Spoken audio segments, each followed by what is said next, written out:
My name is Emily Carter. I'm 29 years old, and until 3 weeks ago, I believed love was something you protected by being patient, by giving the benefit of the doubt, by swallowing discomfort and calling it trust. I didn't know my life was about to divide itself cleanly into before and after, the night my boyfriend looked me in the eye and said, "If you walk out that door, don't ever come back." And I answered calmly, "I won't." We were standing in the bedroom of the house we'd shared for almost 3 years. 5 years together, total. The lamp on the nightstand cast that warm yellow light we once argued about buying. He said it was unnecessary. I said it made the room feel like home. That night, it felt like a stage. Andrew Miller stood near the dresser, folding clothes into a sleek overnight bag.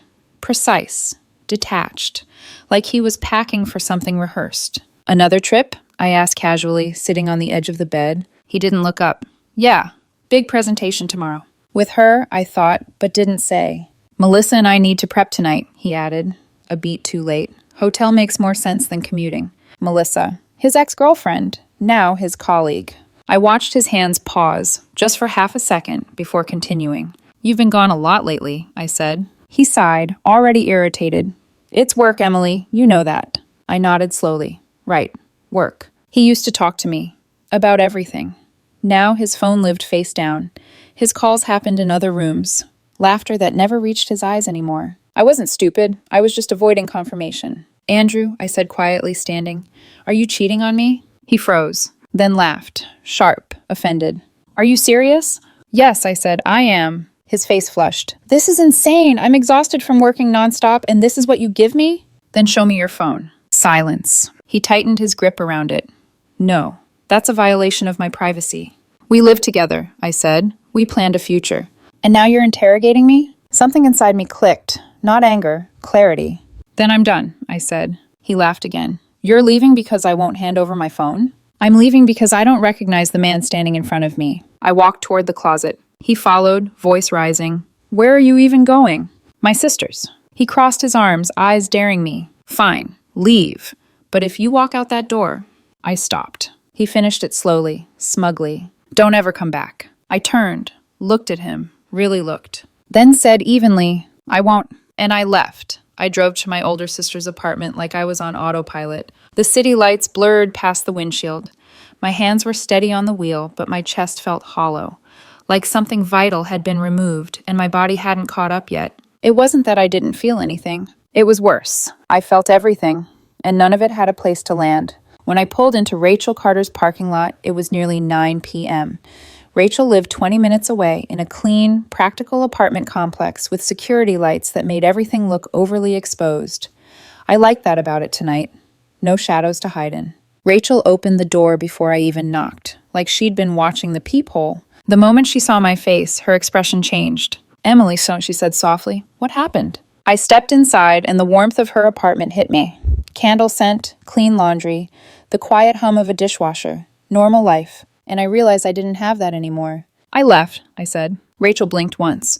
"You left Andrew?" I nodded. Then my voice cracked. Not into a sob, not into hysteria, just a thin fracture, like glass under pressure. "He told me if I walked out, I couldn't come back." Rachel's eyes narrowed, protective fury surfacing. "And you walked out." I walked out. She didn't bombard me with questions. Rachel had always been the kind of woman who knew when to let silence do the work. She just guided me to the couch, handed me a glass of water, and sat beside me like a wall. When I finally spoke, the words came out in one long spill. The work trips, the hotel, the phone always face down, the way Andrew didn't laugh with me anymore, only at me. The way he'd said Melissa's name like it was nothing. Rachel listened without interrupting, jaw tightening. When I finished, she exhaled slowly. "You did the right thing," she said, "but you need to be smart now." I stared at the carpet. Smart how? Rachel leaned forward slightly, elbows on her knees. "Emily, you don't leave a long-term relationship like this without preparing, especially if he's cheating, especially if he's hiding money or doing something shady." "I don't care about money," I muttered. Rachel's voice sharpened. "You think this is only about money? This is about control, about truth, about him rewriting the story and making you look crazy." That hit harder than I expected, because Andrew was already doing that, wasn't he? The way he laughed at me. The way he called me insecure, like my intuition was a flaw instead of a warning system. Rachel reached for her phone. "Do you have proof?" she asked. I hesitated. No, I admitted. Just instincts. Rachel nodded. Instincts are valid, but proof is what protects you. I stared at her. So what do I do? Rachel's eyes were calm, but I could see something older in them, something she didn't talk about often. First, she said, you don't go back alone. Second, you don't argue with him anymore. And third, she tapped her phone screen like she'd already decided. You call a lawyer. I laughed once, bitter. A lawyer? We're not even married. Rachel didn't flinch. You live together. Shared expenses, shared assets. And if he's been using joint money for hotels and work trips, you need documentation. I swallowed. Joint money. It hadn't even crossed my mind fully until she said it, because Andrew and I weren't the kind of couple who fought about finances. We both had decent jobs, me in logistics coordination, him in corporate sales, and we had that casual, modern arrangement that felt fair. Separate accounts. A shared joint account for house expenses, groceries, utilities, repairs. We weren't married, but we lived like we were building toward it. I stared at my hands. What if I'm wrong? I whispered. What if it really is work? Rachel studied me. Then he would have shown you his phone. That was it. Simple, clean, undeniable. If someone is innocent, they don't protect secrecy more than your sanity. I felt the cold clarity return. Rachel found a lawyer through one of her friends, someone who specialized in cohabitation disputes, asset division, and legal separation agreements for long-term partners. Her name was Patricia Chen. Rachel put the phone on speaker. Patricia sounded composed and practical, like someone who had built a career on not being shocked by human behavior. Emily, she said after hearing the basics, before you take any major legal step, I need to know what we can document. Do you have access to bank records? Shared charges? Anything tied to your joint account? Yes, I said quietly. We both use the joint account. Good, Patricia said. Check for patterns. Hotels, restaurants, large withdrawals, anything that supports your suspicion, screenshots, dates, amounts. Don't confront him with it yet. Evidence first. My stomach tightened. Okay. And Emily, Patricia added, voice measured, if he's involved with a colleague, especially someone he once dated, that can overlap with company policy, expense account misuse, or workplace misconduct. That matters later. Workplace misconduct. I didn't want revenge, but I wanted my reality back. After the call ended, Rachel brought her laptop and sat beside me at the coffee table. She didn't hover. She didn't control the mouse. She just sat there like a witness. I logged into the joint account. My password worked. Andrew hadn't changed it. That tiny fact made me shiver, because it meant one of two things. Either he didn't think I'd ever look, or he didn't think I'd ever leave. I pulled up the transaction history. At first it looked normal. Mortgage payment, utilities, grocery store, gas station. Then I scrolled back. And there it was. Grand Marquis Hotel. $689.24. Grand Marquis Hotel. $712.10. Grand Marquis Hotel. $654.88. Not just once, not twice. Over and over, like a heartbeat. My throat tightened. I clicked into the details. Room charges. Room service. A bar tab. A spa service. A charge labeled late checkout fee. Rachel's voice was low beside me. How many times? I kept scrolling. 4 months. 2 charges per month at first. Then weekly. Then sometimes twice a week. I felt my hands go cold. Because the truth wasn't just that he might be cheating. It was that he was doing it in a place that cost nearly as much as our monthly grocery bill. And he was doing it with money that was meant for our home. Rachel squeezed my shoulder gently. Screenshot everything. So I did, one by one. Dates, amounts, locations. A pattern so clear it felt like a confession. When I finished, I emailed everything to Patricia. Then I sat back, staring at the screen like it might change. Like it might turn into an innocent explanation if I stared long enough. But it didn't. It stayed exactly what it was. Proof. Patricia called back an hour later. This is very helpful, she said. It shows repetition, duration, and financial misuse. Now I'm going to recommend something that will feel aggressive, but it's legal and it forces the truth into the open. Rachel leaned closer, listening.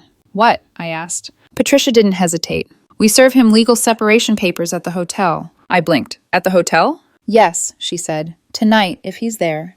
If he's with Melissa, the process server will document who is present.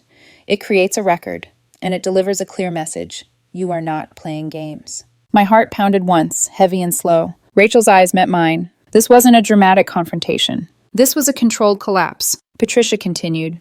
Emily, people like this rely on secrecy and denial. Serving papers at the hotel removes both. If he's innocent, he'll be furious, but he'll recover. If he's guilty, her pause was sharp. He'll panic, and panic tells the truth. I thought of Andrew laughing at me, calling me insecure, daring me to leave like it was a bluff. I had spent months swallowing my instincts to keep the peace. And for what? So he could keep living a double life while I played the role of the trusting girlfriend? I felt something settle inside me. Not rage, not tears. Decision. Do it, I said. Rachel exhaled like she'd been holding her breath for days. Patricia's voice remained calm. Okay, I'll arrange a process server to deliver the papers directly to him at the Grand Marquis around 8 p.m. They will hand them to him in person. My mouth went dry. Tonight, at the exact place he thought was safe. When the call ended, Rachel stood and walked to the kitchen like she needed movement to burn off the tension. I stayed seated. My phone was in my lap, screen dark. I imagined Andrew in that hotel room, maybe wearing that crisp shirt he saved for client presentations, maybe laughing softly, maybe telling Melissa I was paranoid, maybe telling her I'd never really leave. And I realized something that made my stomach twist. He wasn't going to be afraid until he understood I could live without him, that I could rewrite the ending. Rachel came back and set a mug of tea in front of me. Are you okay? She asked. I stared into the steam. I don't know, I admitted, but I know I'm done begging someone to be honest. Rachel nodded. Good, because tonight he's going to learn what done actually means. At 7:58 p.m., we sat in silence on Rachel's couch. No TV. No music. Just the ticking of the clock like a countdown. At 8:14 p.m., my phone lit up. Andrew's name. Calling. I didn't answer. It rang out. Then again. Then a text appeared. What the hell did you do? Another text. Why did someone come to my hotel room? Another. Call me right now, Emily. This is insane. My hands were steady. My heartbeat wasn't. Rachel watched me like she was afraid I'd flinch. Then my phone rang again. Different number. Unknown. Rachel's eyebrows lifted. They're calling from a hotel phone or Melissa's phone, she murmured. My thumb hovered over the screen. I breathed in. Slow. Controlled. Then I answered. Andrew didn't even say hello. What is wrong with you? He screamed, voice sharp with humiliation. I held the phone slightly away from my ear and spoke calmly. Nothing. His breathing was ragged. You embarrassed me. You had papers served to me in front of... He stopped himself, just for a fraction of a second, and that tiny slip made my blood run cold. In front of who? I asked, voice quiet. Silence. Rachel leaned forward, eyes locked on my face. Andrew swallowed audibly.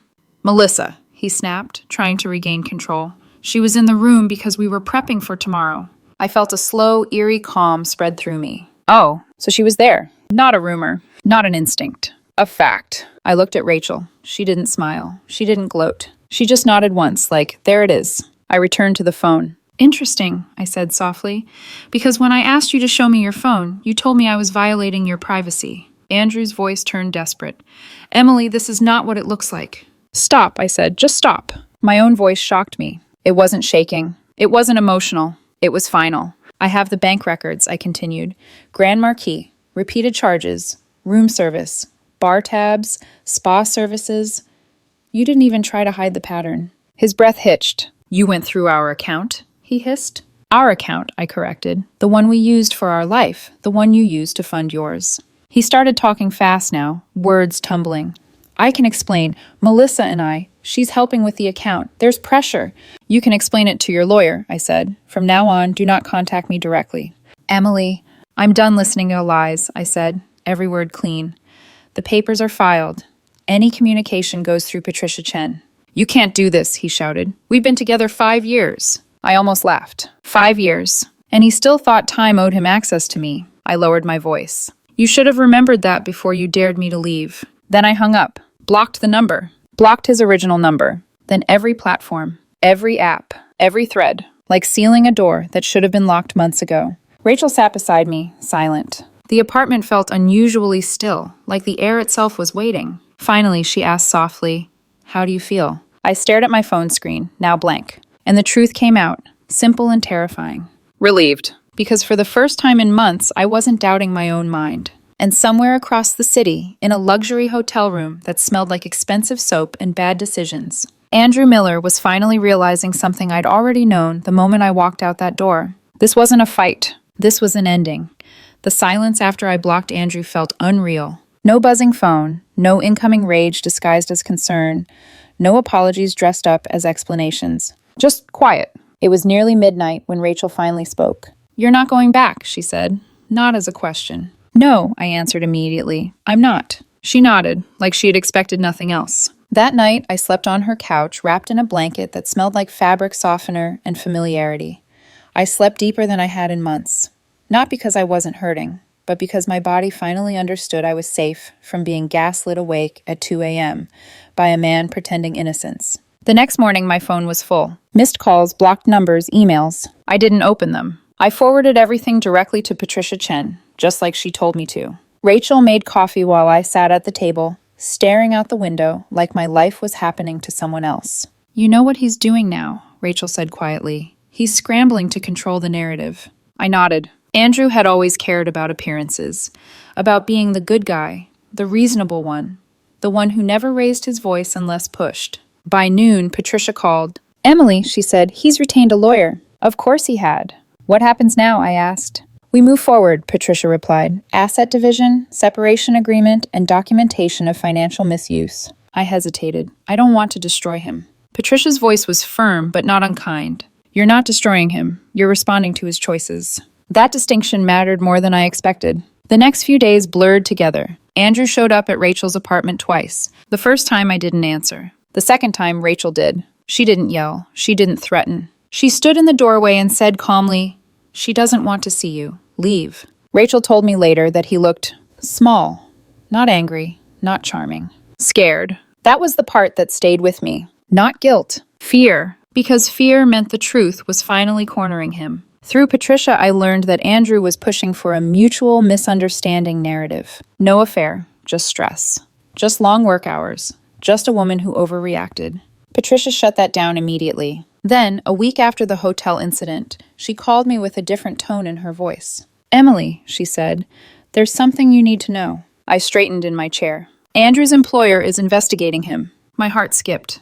Investigating for what? Patricia paused. "Misuse of company resources," she said. "Specifically, expense account abuse." I closed my eyes slowly. "Melissa, the hotel, the dinners." Patricia continued. "Apparently, Andrew and Melissa's department has a strict policy about relationships between employees, especially former romantic partners, and even stricter rules about charging personal expenses to company accounts." I exhaled, long and controlled. "So this isn't just about me?" "No," Patricia said. "It never was." Andrew's lawyer reached out later that week. They wanted to negotiate. Apparently, Andrew was motivated. Patricia explained it carefully. "If the financial records from your joint account become part of the formal proceedings, she said, they could intersect with his company's internal audit. That could cost him his job." I felt something uncomfortable twist in my stomach. Not pity, not revenge, just inevitability. "What are they offering?" I asked. Patricia didn't sugarcoat it. "He's willing to walk away from the house. He'll keep his car, you keep yours. He's willing to forfeit most of the shared savings if you agree to keep the details of the affair private." Rachel, who'd been pretending not to listen, let out a low whistle. "He's terrified," she murmured. I didn't answer right away. I thought of Andrew laughing at me, calling me insecure, telling me I was imagining things. And I realized something that surprised me. I didn't need him punished. I needed him gone. "Tell them I'll agree," I said finally, "on one condition." Patricia waited. "That all communication stays between lawyers. No apologies, no explanations, no closure conversations." Patricia smiled. I could hear it in her voice. "Understood." The agreement was signed faster than I expected. Andrew didn't fight, didn't argue, didn't stall. He signed like a man desperate to outrun consequences. The house was transferred into my name. The savings split heavily in my favor. He packed his remaining things while I wasn't there. Rachel went with me later to make sure nothing was missing. The place felt lighter, hollow, but lighter. I stood in the bedroom we'd once shared and realized I wasn't grieving the loss of Andrew. I was grieving the version of him I thought I'd loved. 2 weeks later, Patricia called again. "Emily," she said, "the company investigation concluded." I already knew the answer. "Andrew and Melissa were both terminated," she said.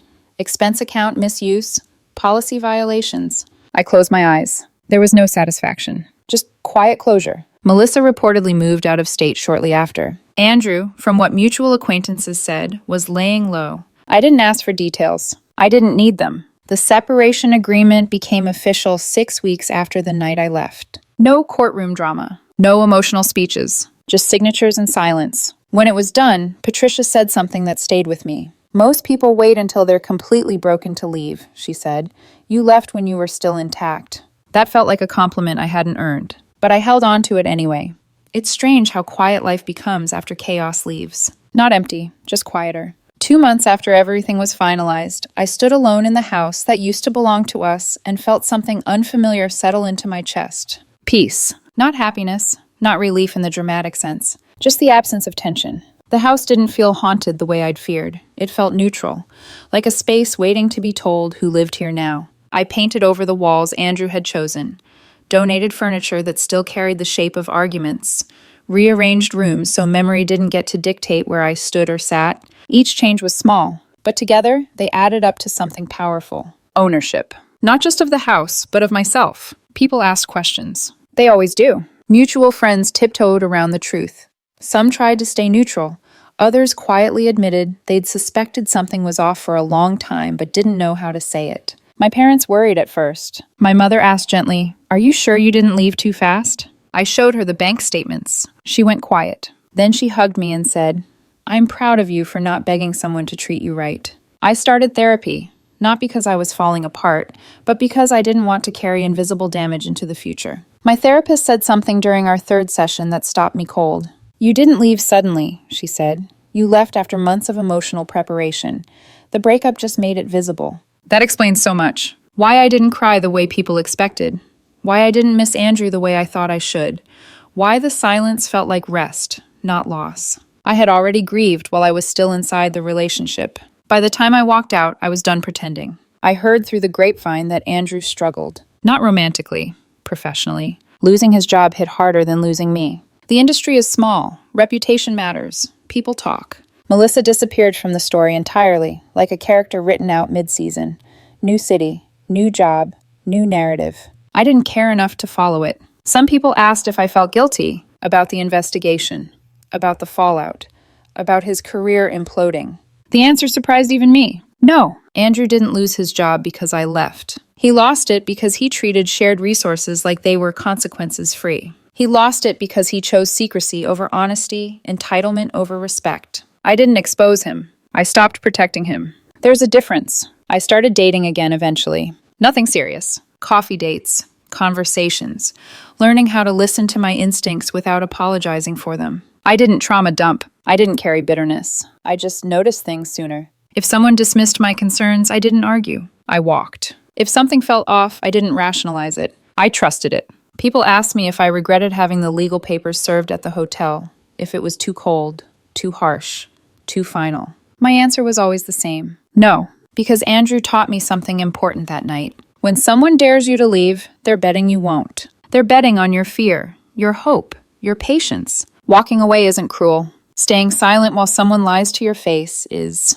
I didn't end my relationship dramatically. I ended it clearly. And that clarity saved me years. I don't hate Andrew. I don't miss him. I don't wonder what might have been. What we had ended the moment he chose secrecy over respect. Everything after that was just paperwork. Some chapters don't need revisiting. They just need closing, and I closed mine.